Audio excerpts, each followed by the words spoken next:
I don't know how many of you were there for the proclamation, but this is Ashland's 9th Independent Media Week, and I'm going to read the proclamation for those of you that didn't hear it.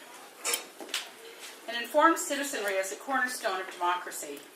An informed citizenry depends on unrestrained press, which provides greater access to information, more points of view, and greater diversity of thought and fact.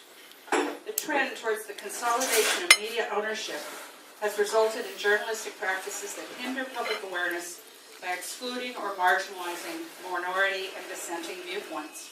Fewer media voices can result in homogenized messaging and the silencing of many points of view. Democratic principles support the case for more independent media in this country, not less.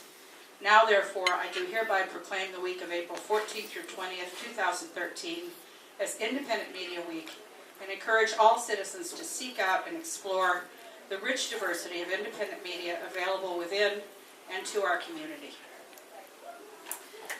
Our speaker, Charlie Delgado, is a poli-sci grad from Columbia. He is an independent researcher, writer, and human rights advocate. He also writes for the newsletter, co-produces radio shows for KSKQ. He's active with the Rogue Valley Community Press and Healthcare for All Oregon. And he's going to get our little discussion going here about independent media. Thank you, Charlie. Okay, thank you. This is the first time I'm speaking to the Peace House and for one of these groups here. And I want to thank you guys for inviting me to this. And so the topic today is, what is Independent Media Week? And I guess after that we're going to have a discussion, and I'm going to try to moderate that. But before I begin, I would like to have a moment of silence for the victims that were attacked yesterday in Boston.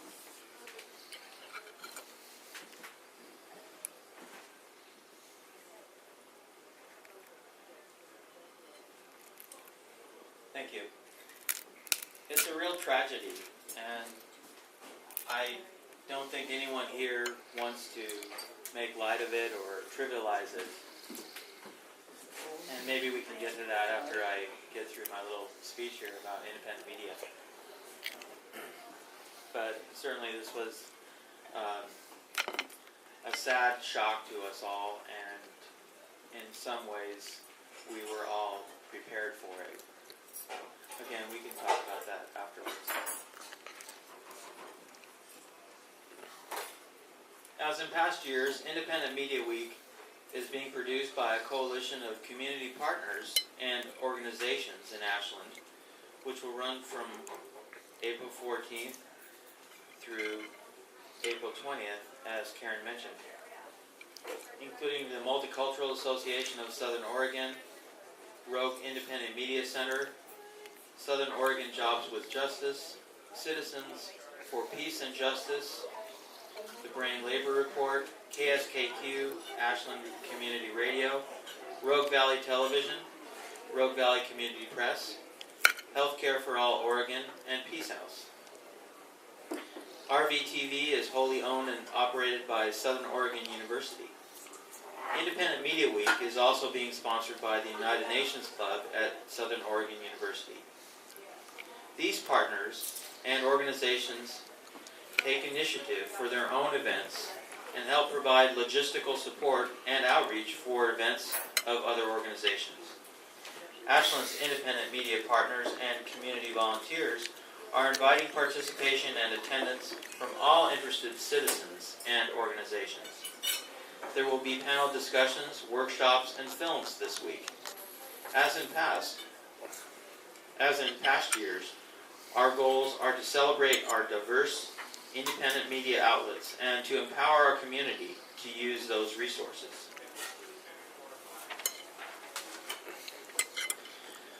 Wes Brain was one of the founders of Independent Media Week. In Wes Brain's words, anybody can be a citizen reporter. Fortunately, almost everyone has a camera these days. Independent Media Week is about citizen reporters making news. Jason Houck was another founder of Independent Media Week in Ashland.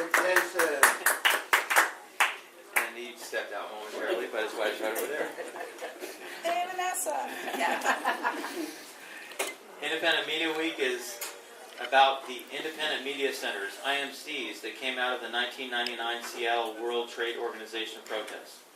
It is about the Twitter revolutions, the Green Revolution, the Arab Spring in Egypt, all of which involved independent media.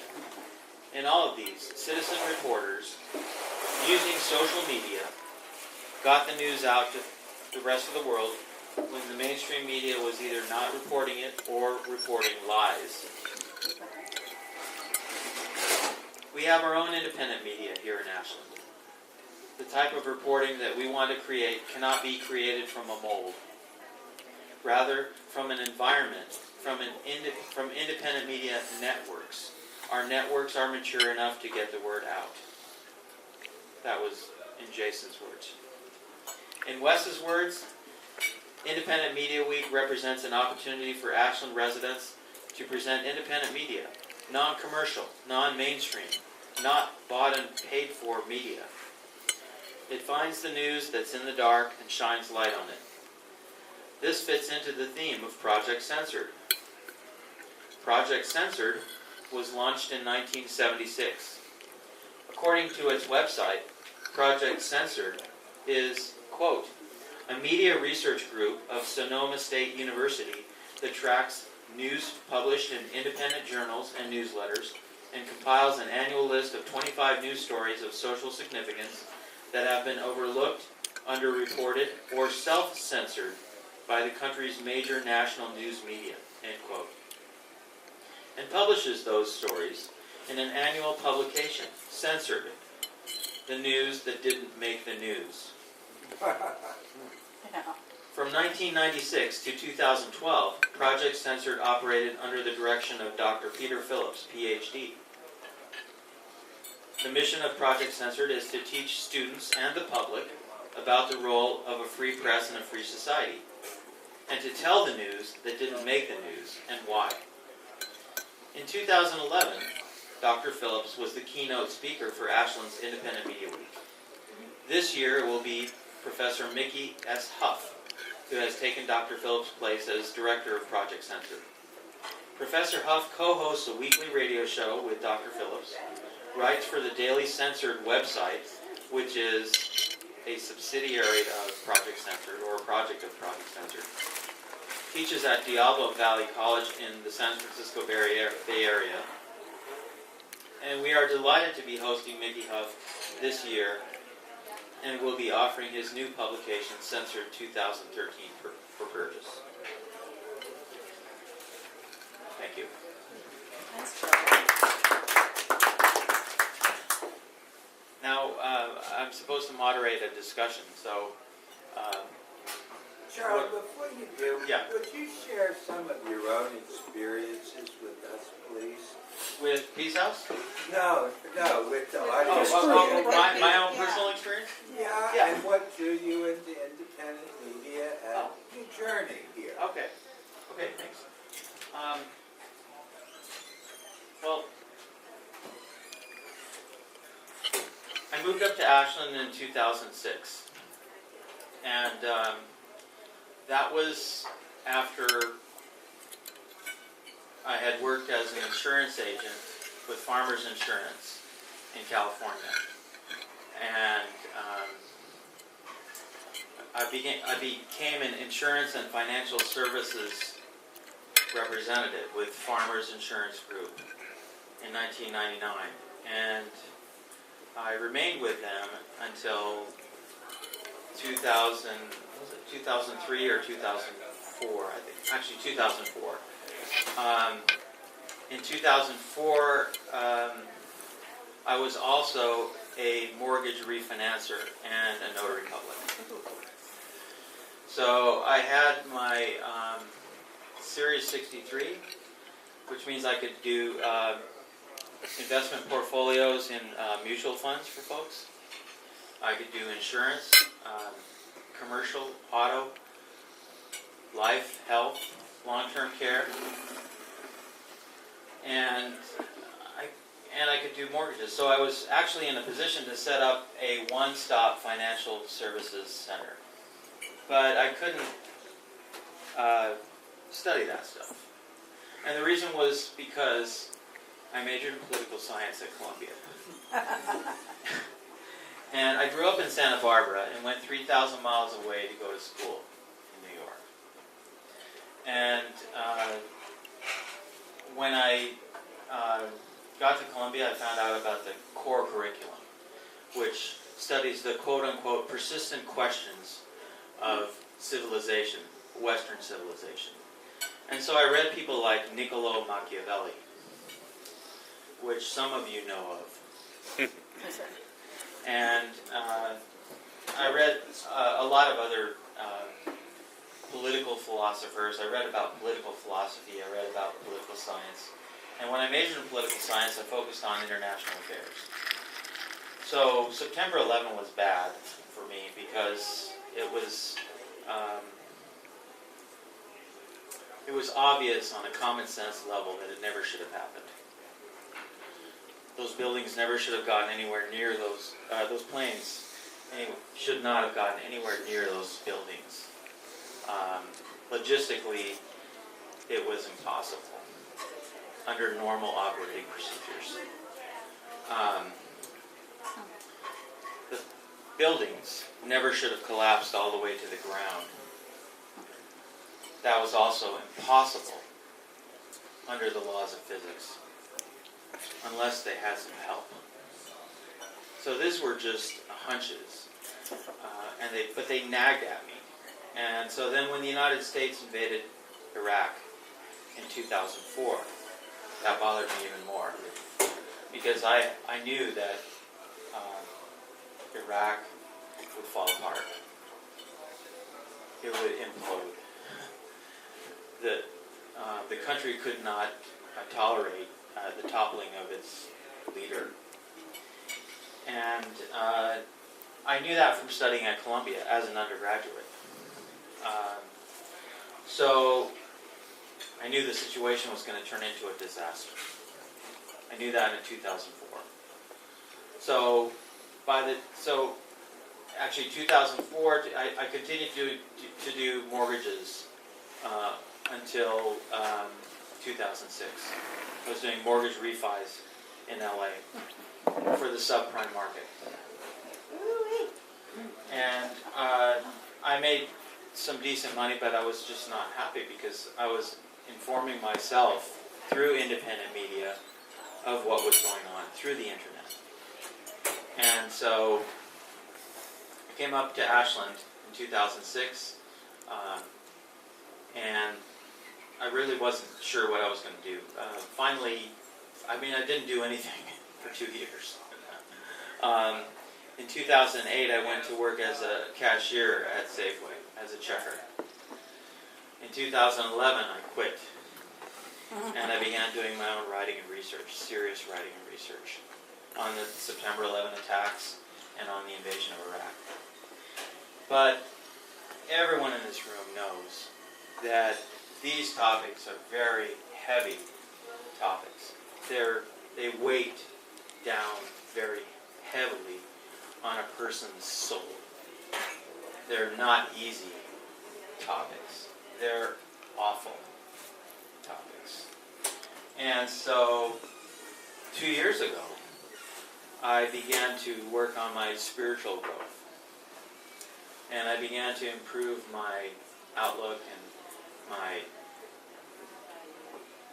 mental well-being, as well as to continue to research this stuff and to continue to do something about it. I became affiliated with KSKQ. I became affiliated somewhat with, or at least informed about the activities of Citizens for Peace and Justice. Thank you, Ellen Hallmark. And Jobs with Justice. And then just recently, Healthcare for All Oregon, and Peace House. And I really didn't get involved with Peace House. I knew about it. I wrote an article for it. I wrote 2 articles for it. And one of the articles I wrote was very controversial. And I was just not in a state of mind that I could provide an uplifting message to people, as well as inform people about what was going on. I guess the topic was so bad, so depressing for me, that all I could do is give people depressing information. So now, It's about state of affairs. right, now I have a little bit of a different handle on it. Now I can actually say, I can give people an uplifting, positive message about these things. And I've just continued to do a lot of my own research and writing on this, but I haven't published it. And I can just tell you that there are a lot of authors out there that are not in the mainstream media, and for me, they are also independent media. They are experts in their field. They are scholars. They have published independently. And many of you know this because you've gone to bookstores and found their books and read about them. But the stuff that they write about is not in the news. So then it remains to read about them, to read them, and to read them closely, to understand what they're saying. And on these topics, it's very difficult to understand what these people are saying sometimes, because they speak in innuendo, they speak in indirect reference, insinuation. They're afraid. They don't want to get nailed. They don't want to get caught. They don't want to get killed. Yes, we live in a society now where people are afraid of being killed for being political dissidents. That's where we live, in the United States of America. We have political dissidents in this country that are afraid of being killed. So I've come to that realization, and on topics such as what happened yesterday, I know that is something you have to be very careful about what you say. Everybody has to be very careful about what they say. I actually feel better saying that because it reminds me of a trip that I took with my father in 1969 to Czechoslovakia. My father was a physician, and we went on a family physicians meeting to Czechoslovakia, to Prague. And my father talked with one of the people, actually one of the cooks or one of the dishwashers in the kitchen, because that's the kind of person my father was. He was always, talking to the regular people to find out what the real story was. And this man in Czechoslovakia said, "We're afraid. We're afraid to talk here. It's terrible. I can tell you that what happened." And he started crying. He was a 26-year-old man, and he started crying. The Soviets came into Czechoslovakia. I think it was in 1957 or 58, and with tanks. And the city was built in the 1400s in Prague. And the Soviets did not blast the old city, and the people were so happy. But they were living in fear, and they were in fear of speaking up, and that's the way this country is getting. So that's the path I've traveled, and that's where I am today. I can speak on a lot of different books that I've read. Would you, since you Yeah. had pointed more than once to the events of yesterday, Yeah. would you share your take on the events in Boston? I take it you have a particular insight that you want to share? Well, okay. Thank you, Herb.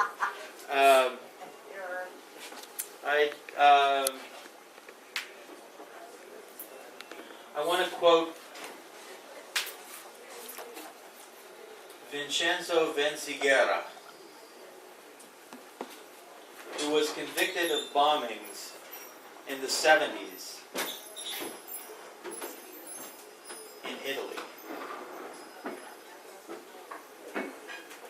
He said, "The government cannot convict itself."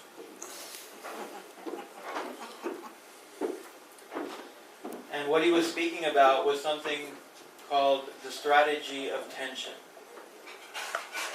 The strategy of tension is something that is written about by Danielle Ganser and Ola Tunander in a book called 9/11 and American Empire. Intellectuals Speak Out, edited by David Ray Griffin and Peter Dale Scott. The strategy of tension is also talked about by Philip Zimbardo, professor of professor of social psychology from Stanford University, in his book, The Lucifer Effect. The strategy of tension is a strategy of psychological warfare that is also a form of state terrorism. And what it is its purpose is to create fear in populations. And I can tell you that it's been 12 years since the September 11 attacks. And I can tell you that I would not be surprised if this was the beginning of another wave of terror in the United States. Because so many Americans have forgotten about the September 11 attacks. But let me remind you, the September 11 attacks were criminal acts. And those criminal acts were never investigated. They were never prosecuted as criminal acts. In fact, government officials suppressed the news, obstructed justice, and destroyed evidence. What happened after the September 11 attacks was the anthrax attacks. Anthrax at 1 trillion spores per gram, silica coated, that involved nanotechnology, could only have originated in criminal and covert CIA or Pentagon-controlled labs in the United States. It could not have come from anywhere else in the world. It did not come from some laboratory scientist's basement, and it did not come from some cave in Afghanistan. But worse than that, immediately after the anthrax attacks, there was an obstruction of justice and a destruction of evidence. So, what happened? Well, the anthrax attacks served to terrorize the American Congress and ram through the Patriot Act through Congress. So, we have complicity on the part of the FBI in destruction of evidence and obstruction of justice. And we have terrorism. And that is called psychological warfare. So, what happened when the Patriot Act was passed was unconstitutional measures were passed so that we could no longer have any civil rights in this country. They're unconstitutional. But the lack of prosecution in the anthrax attacks is also proof. Well, a deep look into the anthrax attacks is also brings to light evidence of a criminal and covert, illegal biological weapons program in the United States, in violation of international law and in violation of U.S. law, run by the Pentagon and the CIA, and Battelle Industries in Ohio, and Ames in Ames, Iowa. And what the FBI did was it destroyed the Ames strain of anthrax. That's destruction of evidence. And again, there was no criminal investigation. So what I'm telling you is, in my lifetime, in the past 10 years, the two major terrorist attacks before yesterday were not criminally investigated, were not prosecuted, were covered up, and were obstruction of justice on the part of several agencies of the federal government. Bush and Cheney got to invade Iraq because of the 9/11 attacks. And prior to doing that, they were able to get hundreds of billions and even trillions of dollars put into the Pentagon, into the U.S. military.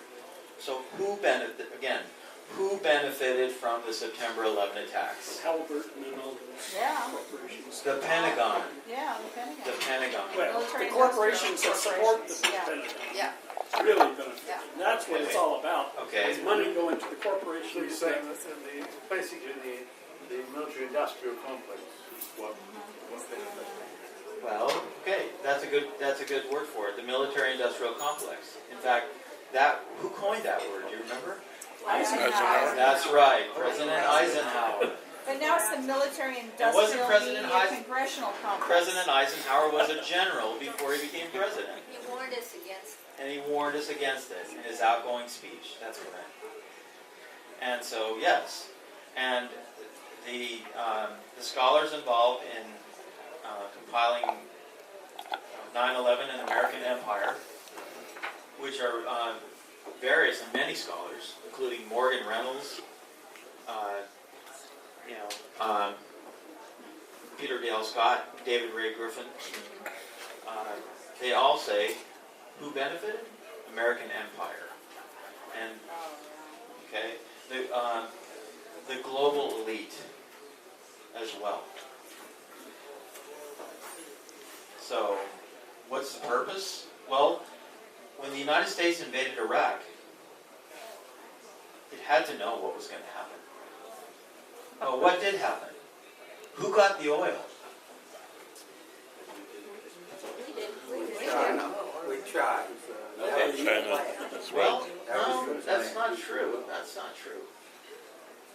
The oil is being pumped out. Some of it. BP. Yeah, that's right. Yeah. BP, Shell, okay, and China. And did the U.S. military benefit from that situation? Yeah. Some people like Vincent Bugliosi, for example, and Professor Francis Boyle have alleged that George W. Bush should be prosecuted for murder. Yeah. War crimes. For murdering U.S. Mass murder. troops, as well as Iraq. mass murder, genocide, extermination of the Iraqi population. So, do they care? No. They're not in jail. They're living it up. And that's exactly one of the things that Vincent Bugliosi points out in his book, The Prosecution of George W. Bush for Murder. So who benefited? These people who did the crimes, who didn't go to jail. In fact, people have benefited all the way down the line. Yeah. It's been a disappointment to a lot of us that Obama has, in all the areas you talked about, continued the policies of the Bush-Cheney era. Right. Yeah. Both in Intensified the somewhat. endorsement of the repassage of the Patriot Act, prosecution of whistleblowers, intensified domestic surveillance, and refusal to allow any kind of official investigation that went on before. My question to you is, do you think that he was committed to that prior to his election. Do you think that he was quickly co-opted? And why do you think, if the latter is the case, it is so easy to co-opt someone? Okay, that's a very good question. Yeah. Systems. Somebody said systems. Okay, that's the answer. That's the answer. Another term for it is operational psychology or organizational psychology. What I said before about people being manipulated by psychology, by strategy of tension, psychological warfare, that is what's going on the population level. But presidents also can be controlled and manipulated psychologically. In his book, The Lucifer Effect, Philip Zimbardo talks about system power. That's what he calls it. And he says that system power is explained by the Stanford prison experiment, Oh, yeah. which some of you know about. Yeah, But it was kept out of the mainstream media. But actually it's worldwide now. It's common knowledge in the field of psychology. And the Stanford prison experiment was, in 1971, the basement of the Stanford Psychology Building was converted into Stanford County Prison. And 5 boys were selected at random to be prisoners, and 5 boys were selected at random to be guards. And the experiment was supposed to last 1 week. And what they found was the experiment had to be cut short. It didn't even last 1 week because the guards became cruel and they became capable of perpetrating evil actions or the evil of inaction just by being bystanders and saying nothing. And so what he said was that systems create situations and situations create behaviors. And this is exactly what's happened with Barack Obama. He's part of the G20. He goes to the Bilderberger conferences. He's part of the power elite, the global power elite. And there are alliances that we don't know about between the United States and China, between the United States and Israel, between the United States and Great Britain. They're secret. And the United States and Russia. Let's not forget Russia. What people don't realize is that the Pentagon is a secret organization. They don't have any statutory or constitutional obligation to tell the American people what they're doing, to tell them the total truth. They have had a statutory requirement to report to the Congress, but if you've been following it, you know that those statutory requirements have been satisfied by reporting in secret to certain members of Congress, keeping the rest of Congress in ignorance. And those members of Congress who have been informed have been required to say nothing. So in effect, they are no longer reporting to the American people. And the American people are under this notion that the Pentagon tells us the truth every time they get a Pentagon spokesman on mainstream media to say, this is what's going on, this is what our plan is, this is what the intentions were. Well, guess what? They're lying because they don't have to, number one. And secondly, it's counterproductive to military strategy to tell not only the American people, but the whole world what their plans are. Let's get real. I have a question. You were talking about what happened in Boston yesterday. Yeah. And are you suggesting that this was somehow the government is involved, or somehow the government is going to cover this up. I'm not following your I thinking here. haven't said that. No, I know, but I'm trying to figure out what you are saying. Right. Well, if I do say that, then that would be unwarranted at this point, and the government would be upset with me if I said that. So, what I do know is that we have evidence that the government has covered up past terrorist events in the United States. And I say that because I've read the evidence, I've read the writings of scholars, including Professor Francis Anthony Boyle, who is an internationally renowned expert on international law.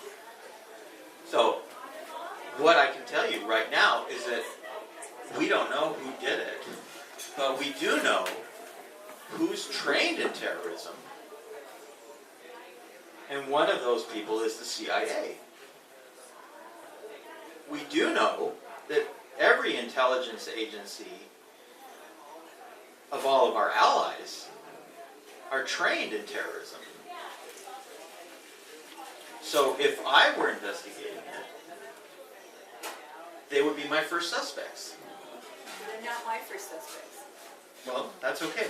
Mine are suspects, and let me just float this out there. Sure. And this just happened when I was sitting at home. Okay, if I were a foreign country or, a foreign group like Al-Qaeda or something like that, why would I want to bomb the Boston Marathon on Patriots Day, which is also a tax day? It doesn't make any sense. Now, that would make sense if I were domestically trying to prove I was, in the cradle of liberty in the United States and everything, making a statement against taxes or making a statement against the government. So, and now it's coming out that the bombs were pressure cookers with ball bearings in them, which isn't very sophisticated, it's just lethal, it's just awful. But, I'm thinking that maybe there's a simpler answer, and maybe I'm absolutely off, my idea doesn't make any sense at all. But I think it's a bigger thing. It could be a domestic thing easily. Right. That's very true, and I'm not ruling that out. All I wanted to do was call attention to something called the strategy of tension, which most people are not aware of. Yeah. I think by suggesting that this might have been, that yesterday's bombing might have been done by government agents, I think you're weakening your argument. Okay. Because the core of your argument is not that the government carries these things out, but that the government uses these things to wage psychological warfare. That's exactly right. That's why I didn't say that at the very beginning. So Because that is the crux of my argument. And all that the government officials need to rely on is that something like this will happen, which is a pretty good bet. Right. And now they've conditioned us to expect terrorism. So it's not a good state of affairs, But yes, that is the crux of my argument, and that's why I didn't want to say, because I don't know. I personally have an investigative inclination. So if I were investigating it, I would cover all the possibilities. But I'm just mentioning some possibilities that some people have ruled out because people are led to think that the FBI is going to solve the problem, for example. Yeah. Oh, I just wanted to say about the one thing that maybe it's kind of interesting. It seems like in the last week I've seen more traumatic leg injuries on TV. Either it's on a basketball game where now this horrible injury, but the fact that there's so much of this imagery now, and I guess now we're supposed to be expecting severed limbs and stuff on the news. But I keep coming with this information you're providing and being the information about 9/11 or HARP or contrails or chemtrails or any of these information in which it's almost too terrifying to try to imagine. And this is what kind of my complaint with I think the AM radio crowd in that what am I supposed to do with that information? It's like, it's almost too much for me to deal with, and it's like, almost I wish I'd get taken the blue pill, because it's almost to the point where it's nothing I can do about it. And I have friends that honestly believe that they're on Obama's hit list simply because they've listened to Alex Jones radio. Right. And they seriously believe that at some point there's going to be an assassination squad that's coming for them simply because they've tuned into alternative media. Right. And some of them Right. are trying to get people plugged into alternative media. And I know that Mickey Huff talks about this, and I know Charlie, the other Charlie over at the TV station talks about where people are so you can't get plugged in because people are just so overwhelmed. All they want to do is like escapism. You know, they just want to play games and hide because you don't want to stick your head up. Well, that's true. It's a lot of information. It can be overwhelming, but that's part of the game plan. Yeah. What am I supposed to do with the information Right. you give us? I've been seriously researching this stuff for years, and I'm not done. And I have other family members who are very successful doctors, and they've suggested that I move on. But it's unresolved. These are unresolved issues, and part of the strategy of tensions, by the way, is to provide so much information that it's almost impossible to go through it and digest it all. So that's part of the strategy. Wait, before let me get Katie. I was just going to say, a lot of these things are being fear-driven, and really, absolute power corrupts absolutely. The Stanford study is kind of proof, but also I think that there's sort of a reptilian brain piece that not all people are going to do that. There are enough of us to stand up, and we have to continually model that because the fear out there is palpable, and part of what they're doing is trying to either desensitize people, right, by all this horrific imagery, or program people to say, you know, when we say jump, we say how high. Right. But a lot of the fear is actually an illusion. It's sort of a shadow. Right. Okay? And we have to really get the tipping point of the 10% that finally say, you know what, honestly, we're tired of playing the game, and we need to step outside the box. And we had just videotaped, and I'll probably show it at the library, a speaker from CELDEF, which is the Community Environmental Legal Fund. It's a group of lawyers who came together to help groups like ours, all of yours, Peace House and media and all the things we work on, to actually find the means to step outside of this box that they have constructed. Because, and they talk about the 4 hammers, okay? This reverts historically back to even the hammer against witches. So providing a framework for there's 4 ways they can shut you down, right? 4 ways, constitutionally they can shut you down, corporately, from personhood they can shut you down. The movement has to demobilize, just like they've done to us. Systematically, they have demobilized all of our resource to oppose, right? We have to systematically also take these 4 things that they use to keep us in that box. And one of the things CELDEF is doing is going community to community and helping people establish either a community bill of rights or a food bill of rights. And basically, it's like we used to say to the kids in the safety class, right? In grammar school. Just say no, tell someone, run away, right? They can't really do what they think they're going to do if we let them, but they're already made such inroads. The prison system, all these things, there's no conspiracy theory. That's just what is right. They're showing you right up front in your face. We have the power, and we're going to assert that, and we have to counter position ourselves to reframe the issues and oppose it. Right. See, the last thing you said is the most important. Reframe the issues. That's what I'm totally doing for Chamber of Commerce. For every issue, GMO, it's like, again, why would they put us in the position to defend organic when before DDT and the, military-industrial complex brought back all those chemicals from the war? Oh, let's use these on the fields, right? The standard was organic, the beautiful, simple, healthy food. Now, we've been defending organic for 50 years? No, they're the aberration, GMOs. All this toxicity they're pumping into us. They need to be called on it, and I'm ready, and I think a lot of people are ready to say, it doesn't have to be nasty. We don't have to resort to their kind of, nastiness. We just need to be clear and say. And honestly, the media is a problem, but using humor and shame, reducing their grandiosity, really lampooning them. Colbert's not censored. Jon Stewart, there's lots of media that's out there, and we need to start we need to get smarter and act smarter. They've got the machine, but we've got the truth. Okay? Right. We need to the truth always wins out. Yeah. Okay? She's exactly right. Yay. But there's one thing that I want to add to that. Yeah. A lot of us in this room have been activists for a long time, and we haven't been arrested and put in jail. Yeah. So, I mean, Just let our phones we down. do not need to be afraid. We need to stand up. Yay. Thank you, Alma Hallmark. Some of us have already been seized in prison as a threat to homeland security. I have. I've been seized on the sidewalk in Pasadena.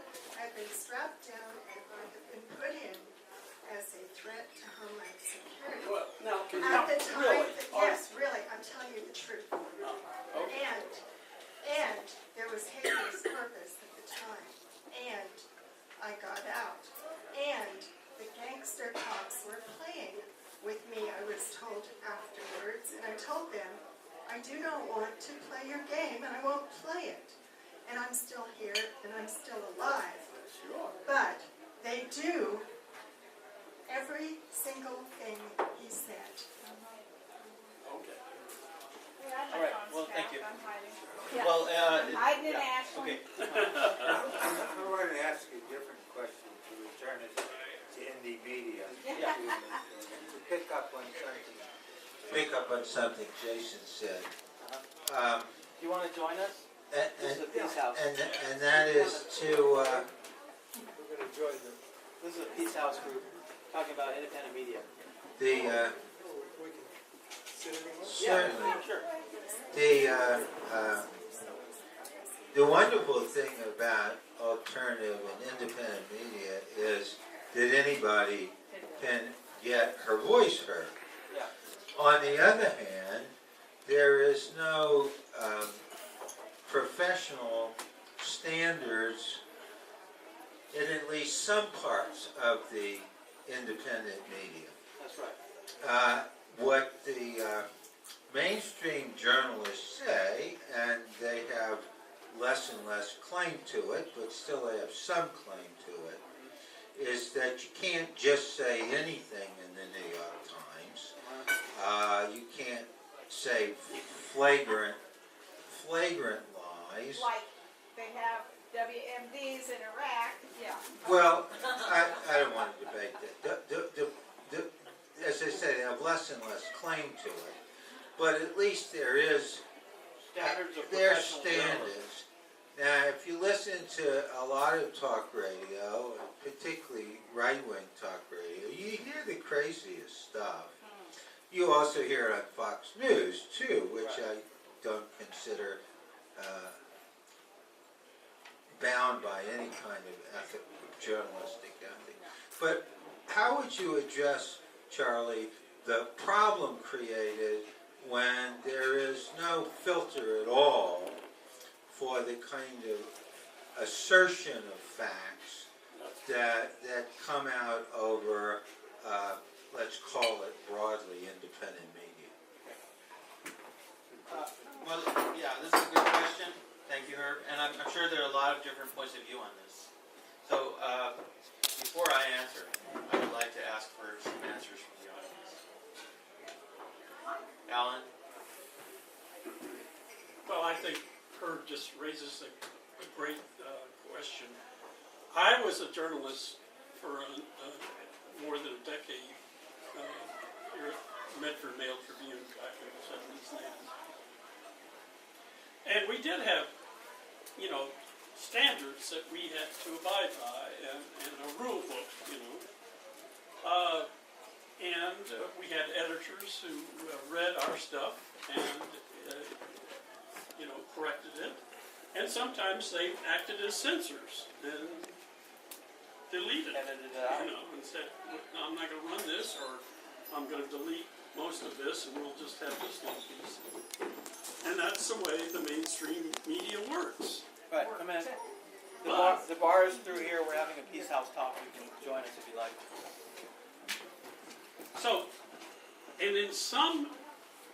areas of the internet, where you have blogs that hopefully have some editing function going on, and they're not just throwing anything on the board and hoping it sticks.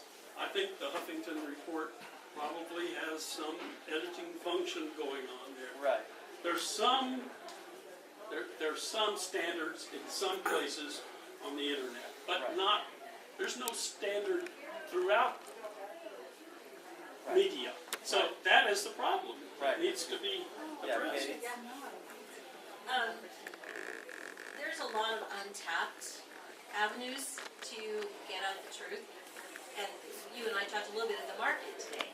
I mean, art is a great way, and I have a lot of artistic license because I can paint it. I don't even have to say it. But there's a lot of underutilized methods, and I've always got to kind of repeat that we're the norm, okay? How many people, letter to the editor or something that you write, will come up and thank you so much. What they don't realize is my voice, and everybody's voice who writes things needs to be amplified many, many times over. The truth is there, but it's the fear, I believe, is keeping a lot of people from coming out with their own, letters to the editor or other types of, and I think that's part of. But how do we know what's factual? Well, back to her Somebody's point of question. view that's Don't. way off. I think it forces us to do our own research. I mean, there's so much out there that we have to become more discerning as citizens. A platform to spout whatever lies they want, and because we have one wacko from this side and one wacko from that side talking, it's okay, it's fair and balanced, you get to choose.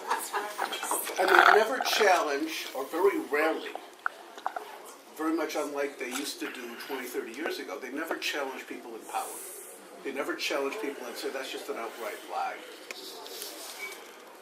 A sort of non-important, trivial example was this morning when somebody at NPR talked about letters to Juliet, where you send letters to Juliet in Verona, Italy, and somebody said this is, and what the NPR reporter said, and this is probably a tradition of several hundred years. I don't think so. People, this is, like, you have to know Shakespeare and you have to be literate, and we haven't had a international mail system for that long, but doesn't matter. This is what got put in this reporter's head. No thinking, no critical thinking, it just gets reported. One of my favorite examples was when Karzai got put into the presidency of Afghanistan, and NPR was interviewing the American diplomat in Kabul, and the American diplomat said that this is the first time that Afghanistan is going to have a peaceful transition of power. And the NPR reporter said, oh, I never thought of it that way. And I'm thinking, wait a minute, you were just telling us about this war we had. No critical thinking, everything gets framed in a certain way. The fight has to be not just to get the truth out, but to get different standards of what professionalism means out. And that's one of the things that the alternative media can do. Because the alternative media can say, if they dare, that no, we abide by a completely different set of standards. And we don't give deference to those in power, and we don't just allow people to spout lies because they got elected to some position. Right. So what do you think about Democracy Now! And Amy Goodman's version of the news? I wish Amy Goodman was a much better broadcaster. I think that as a broadcaster, as somebody that presents the news verbally or even on TV, she is not all that good, and so she does it. It's not a slick, well-produced. It doesn't need to be slick. She's basically boring. But did you think she has integrity? She has extreme. What she presents, if it was in writing, would come across much differently. but because it's presented visually and verbally, it comes across as boring, because she doesn't have that presentation, in my opinion. So what I would really love is for Amy Goodman to give up her talking and give it to somebody else, and she do the writing again. But that's me. Okay. All right, anybody else? Yeah. Since I'm an engineer, I have to come up with a solution. I'm wondering whether we couldn't generate very carefully a code of ethics that we can encourage independent media, the larger contributors to independent media, to sign up and then we could give some credibility to those independent media sources, and tend to focus the whole independent media towards these accepted groups that would adhere to this. That's a good idea, and a lot of us know of websites that are going to be receptive to that, and it might not be a bad idea for somebody here to propose that. Crew cuts, fairness and accuracy in reporting. Thank you, Ellen. Thank you, Charlie. And it was a good issue. And now we're going to hear from Jason. Just to build on that, how do we find the credible resources? How does the cream rise to the top and the rubbish get to the side? What's wonderful about the internet is the interactivity and the ability to have an article and to get immediate feedback, and then to get immediate feedback on that feedback, and then more feedback on that. One of my go-to websites is Reddit.com, and I think one of its strengths is it is very user. The users are encouraged through the website to vote.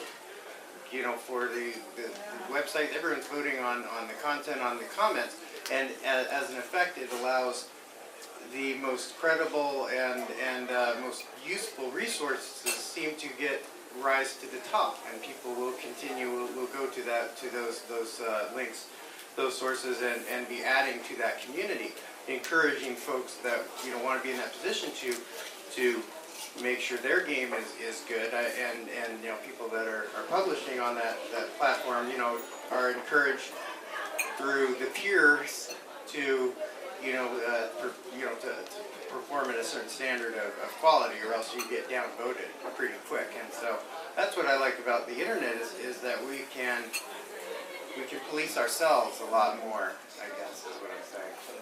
Yeah. Here, let's get Katie and then Herb. I gotta say this. Say it. It's feeling a little male paradigm to me, and I'm sorry to say, it's kind of like telephone, television, telewoman.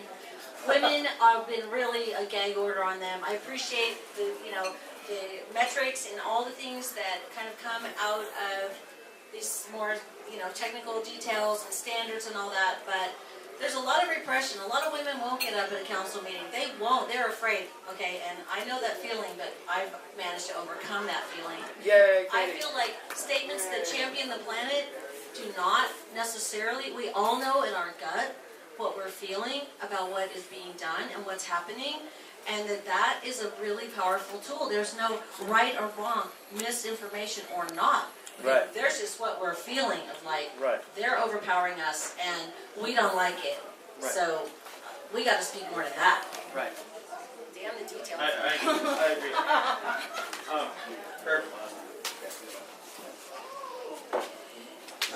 Two quick comments and then a question to Jason and Vanessa as important independent media producers here in the Valley, for which we all owe you great thanks. Yes. I agree. One is, I do not share Katie's view that the truth is that easily arrived at. I find, as a scholar that the quest for the best understanding we can arrive at is a challenge. And I don't believe that I always have the best understanding of the subject. Second, I like Wikipedia as a model, and I won't go into it why, but there's some really nice checks and balances there, and having to do with fact, because while truth and fact are not the same thing, if your truth just ignores fact or is dependent upon gross misrepresentation of fact, it's highly likely that it's not very good truth. But the question I would ask, because I'm interested in standards for independent media, if I turn in an article to you, and I've done that at least once, do you look at it and say to yourself, is this assertion of fact, not of opinion, but is this assertion of fact true? And will you delay acceptance of that article until you're satisfied that that statement of fact is, pretty trustworthy?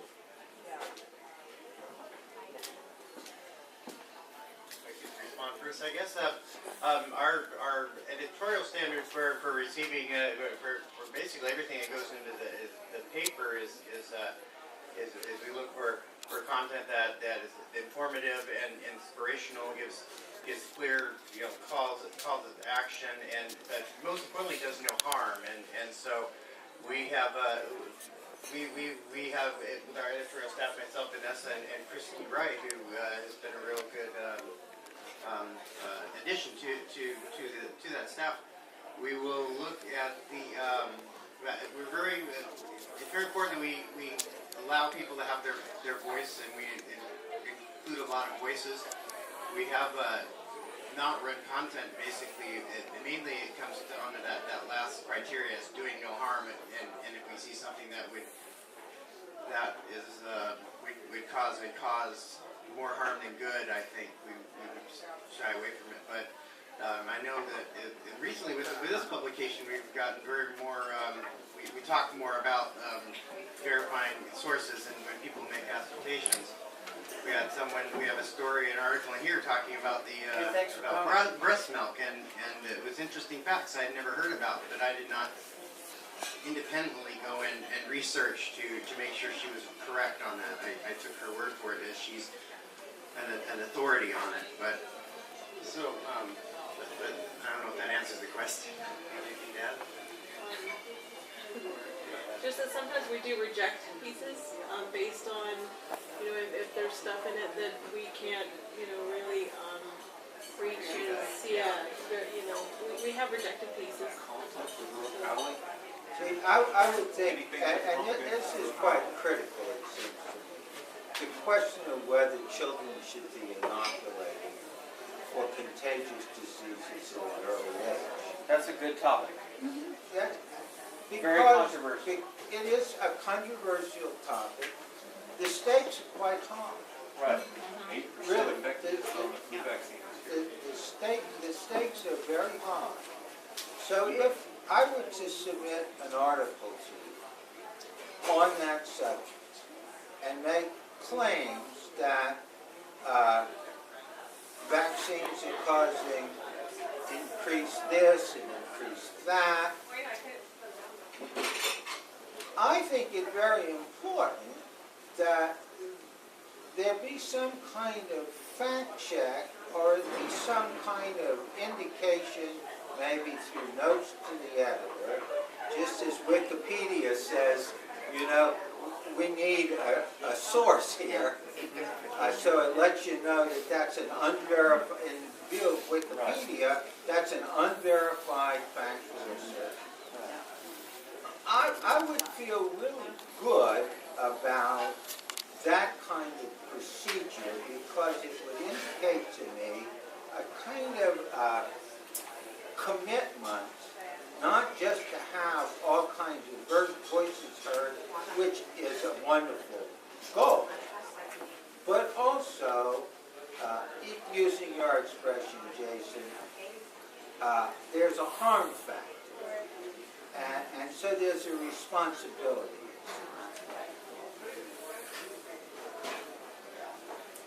Recently, SIU asked the state librarian of Oregon to come and give a talk, which I attended. And one of the things that she was very dismayed over is that the legislatures used to call the state librarian to do real research on topics. Now, they look up the topic on Wikipedia. And Wikipedia is not valid research. Wikipedia is basically a blog site, and there's a lot of disinformation on Wikipedia. Okay, so her point was, do not ever, if you're an SOU student, use Wikipedia as your source of reference. Okay, so well, unless you're doing cherry picking. And also, in terms of having independent media, one of the purposes of having independent media is to have alternative viewpoints. And in terms of research, right now there's a TED Talk. There's 8 TED Talks regarding doctors, medicine, pharmaceutical drugs, and all this type of thing. And the second of the 8 TED Talks that's posted right now, very current, is how much publication bias there is in research. I'll give the case in point with pharmaceutical drugs. If they get a negative research, they simply don't print it. Yep. They simply use publication bias and cherry pick for the research that comes out the way they want it to come out. But if you're a whistleblower, be prepared, because there are strategies that are used against whistleblowers to keep whistleblowers silent. Yep. Oh, yeah. Thank you very much. I've just been informed by Herb that we need to clear out because we're at the end of the hour. Well, because they have people who want to come in and do that. Yeah. Okay. So I guess we're going to conclude this. Thank you very much for coming. I just want to say something really quickly for those of you that missed the films yesterday, Sunday. The project censored, the movie, is really fabulous. It gives a really interesting overview of mainstream and independent media. And that's being re-shown on Friday after our keynote speaker, who was one of the producers and main reps of the film.